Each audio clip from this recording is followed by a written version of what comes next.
jijini Nairobi inakuwa kwa kasi zaidi, idadi ya wawekezaji wanaotumaini kupata faida kubwa zaidi ikiongezeka. Wawekezaji wanasagaa katika sekta hii kwa matarajio ya kuvuna mamilioni ya pesa, wanaitwa mamilionea wa matatu. Mwanahabari wetu Gilbert Rono aliangazia na kulizamia biashara hii ya faida au hasara, kubaini iwapo biashara ya matatu ina madini ya dhahabu au ni kubahatisha tu. Nairobi, Kenya, mingurumo ya magari na mito ya makondakta inasikika. Kila kondakta akipaza sauti angalau kuwarai abiria kuingia kwa gari lake. Abiria wanakimbilia usafiri. Mabasi yanayosheheni michoro maridhawa maarufu nganya yanashabikiwa na kuenziwa na asilimia kubwa ya vijana. Burudani ndani ya magari haya inatamalaki. Nyuma ya spika zenye nguvu na michoro ya graffiti kuna sekta yenye thamani ya mabilioni ya pesa. Sekta hii imewahi kuitwa ng'ombe wa pesa, ishara ya utamaduni, lakini katika miaka hivi karibuni limepata jina jingine, njia ya utajiri. Kuanzia wawekezaji hadi madereva waliogeuka kuwa wamiliki wa magari mengi, idadi inayoongezeka ya Wakenya wanaowekeza katika matatu kama tiketi yao ya uhuru wa kifedha. Leo hii matatu zinachukuliwa kama mitambo ya pesa inayoficha mabilioni chini ya viti vyake. Na kwa zaidi ya matatu 100,000 nchini na mchango wake wa shilingi bilioni 250 kila mwaka, kizazi kipya cha mamilionea wa matatu kinazaliwa. Lakini je, huu ni utajiri wa haraka au mchezo wa bahati nasibu? My advice is, if you don't want blood pressure, if you don't want some of these ailments, enter the matatu business. We have money. I can tell you we have money. Is you invest at your own risk. That's all I can say. Wakati idadi ya wakazi wa Nairobi ikitarajiwa kufika milioni 7 ifikapo mwaka 2030, mahitaji ya usafiri wa haraka na wa bei nafuu yanapanda kila uchao. Historia ya matatu inaanza miaka 1920 ilipoendeshwa na kampuni ya Waingereza, lakini miaka ya 70 wajasiriamali wa Kenya walichukua usukani na wakabadilisha historia kwa mapinduzi ya usafiri barabarani. Leo hii matatu si usafiri tu, ni burudani inayotembea. Matatu zimepambwa kwa michoro maalum almaarufu graffiti, wifi, skrini. Kimsingi hii ni nembo ya utamaduni wa Nairobi. Lakini matatu moja hugharimu kati ya shilingi milioni 1.5 hadi milioni 3 kuweka barabarani, na hapo huja bima, leseni, mafuta na gharama zingine za kudumisha ubora wa magari haya. Tunamtembelea Freddy, mwekezaji aliyekuwa dereva sasa gwiji wa biashara hii. Amekuwa kwenye biashara hii tangia mwaka 1997 na anazifahamu siri za anguko na mafanikio ya matatu. Maybe 1.5 million, 2 million. You can decide to buy a second-hand one and you are good to go. You enter the business. But if you want to buy a new vehicle, that is the 33 minibus directly from the dealer, it will cost you close to 7 million. This 7 million will mean that there are no additionals that you have put in the vehicle. That is, if you want to put music, you want to maybe to put TV and all those things, the cost might go high to maybe around 8 million there. Anatueleza kuwa kununua basi jipya la viti 33 hugharimu takriban shilingi milioni 7. Ili kuvutia abiria, wamiliki hutumia shilingi milioni 1 zaidi kwa kazi ya graffiti, mfumo wa muziki na viwambo au skrini. And then there is an issue of insurance. Insurance will cost you around 16,000 per month. Freddy anatueleza kuwa anapata takriban shilingi 8,000 kwa siku, lakini anasema kipato hutegemea hali ya gari. Anasema gari jipya lina faida kubwa zaidi. Wakati huo wa hiyo miaka ya kitambo ilikuwa ni biashara nzuri, sababu ungeweza kutarajia mapato fulani mwisho wa mwezi. Lakini kwa sasa hivi hayo matarajio hayako.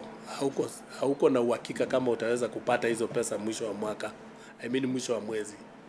Sababu kunazo changamoto ambazo zinahusiana na hii biashara. Tuko na changamoto ya wale vijana wa barabara ambaye ukiwa kwa stage fulani ukibeba wanataka walipe. Kisha tunakutana na Benson Wanyuike, mwenyekiti wa SACCO ya Embasava, mojawapo ya mashirika makubwa ya matatu za usafiri Nairobi. Anasema kuwa gari ni muhimu kuwa chini ya usimamizi wa SACCO yoyote. For you to qualify to be a member, you have to be able to have a vehicle. We call it our common bond. Once you get a vehicle inside the SACCO, we encourage you to save. And once you save for 6 months, we are able to give you loans. And we have several products of loans that we give to our members. Anadai wanachama huchangia 1,500 kila mwezi, 1,000 huenda akiba na 500 husaidia shughuli za SACCO. Wanyuike anasema siri ya mafanikio haipo tu kwenye gari, bali ni jinsi linavyosimamiwa. Gari ikiwa mpya unaweza pata kwa siku kati ya 10,000 na 14,000 kulingana na vile umetengeneza gari na vile gari ilivyo.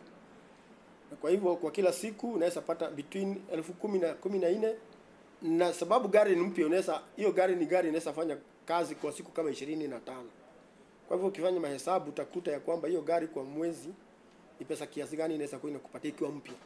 Tuseme gari kama ni mzee inaweza kupatia between shilingi, kama sisi kwa SACCO yetu ile gari inapea mwenye member wetu pesa kidogo ni 6,500. Lakini kinachovutia abiria zaidi ni muonekano wa matatu. Kadri gari linavyopendeza, ndivyo linavyofanya safari nyingi zaidi. Tunazungumza pia na Shadrack Nyanga, mhandisi wa ujenzi aliyebadilika kuwa mwekezaji wa usafiri. Shadrack anamiliki magari mengi yakiwemo mabasi. If you look at carrying 14 passengers and carrying 33, it's like one bus is carrying more than twice what a 14-seater can carry.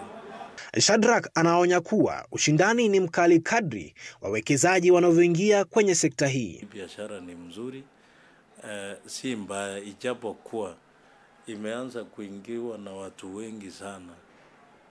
Wengi wana invest kwa hii biashara na sasa hiyo nafasi ya kufanya hiyo biashara inaendelea kufinyika. Kando na faida, kuna changamoto anavyotueleza Freddy. Zile kampuni ambazo za bima ambazo zilikuwa zimepeana bima kwa magari za matatu nyingi zimefungwa, na zikifungwa ule mzigo unabaki kwenye magari, na huo mzigo ukibaki kwenye magari mwishoe mwenye gari ndiye anakuja na chotwa. Hali kadhalika, madereva na makondakta wana lengo. Kibore Franklin, dereva wa basi, ana ndoto kuwa mmiliki siku moja. Shida ni ukosa kuipatia service. Ukikosa kupatiana service kwa kazi kama matatu, gari yako yenyewe usipoifanyia service haitakutunza, lakini ukitunza vizuri, uifanyie service na ukue mtu understanding. Lakini kwa makondakta kama Shakur Johnson, mvuto wa sekta hii unapotea. Kunani? Kama kitambo, gari tulikuwa tunaikanga target ya 10,000 na at least tunapata msahara ya ngiri 2 ama ngiri 3. So siku hizi hata ngiri 5 kufikiza target imekuwa ngumu. Is you invest at your own risk. That's all I can say. It is like gambling, by the way. This is like gambling. Now, it is like gambling. That's why I said, sometimes you say thank you to the Lord at the evening because your vehicle is back at the station.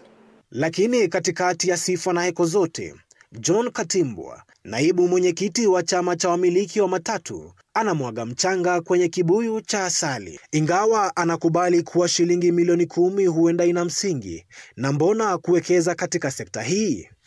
The perception that matatu have a lot of money is because there's a misconception that people make a lot of money in matatus. There is no entry point, exit point. So once you, like for example, get sponsored by a drug baron.